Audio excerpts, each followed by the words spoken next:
Our in-depth coverage continues now. We're unearthing even more information from the 38 Studios lawsuit. WPRI.com reporter Dan McGowan joins me now. Dan, you've been going through all of these documents over the last 24 or so hours here.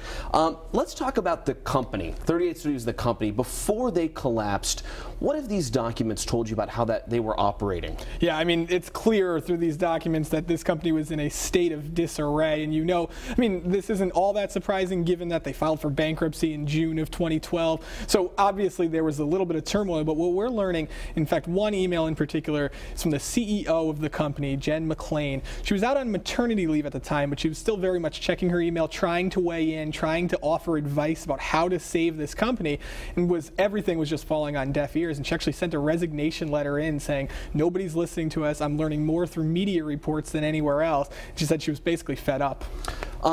Beyond all of the sort of the timeline information we're learning from these documents, there's also kind of just some interesting nuggets that it seems like when you're reading through these depositions that you can kind of pull out. You were reporting today on one about what Curt Schilling had to say about what he wanted the building to look like. Yeah, that very interesting stuff. What we know, obviously, they moved 38 Studios into that One Empire Plaza building right downtown. We kind of got a little bit of a glimpse of what they were debating. They were looking at a couple of different places downtown.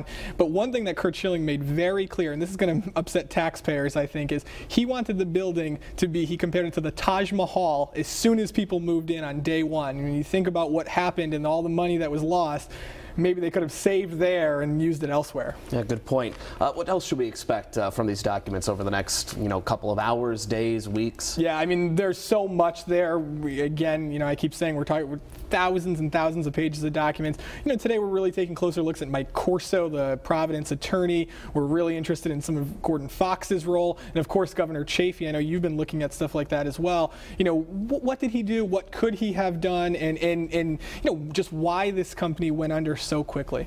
Very interesting. Thank you very much, Dan. Thanks.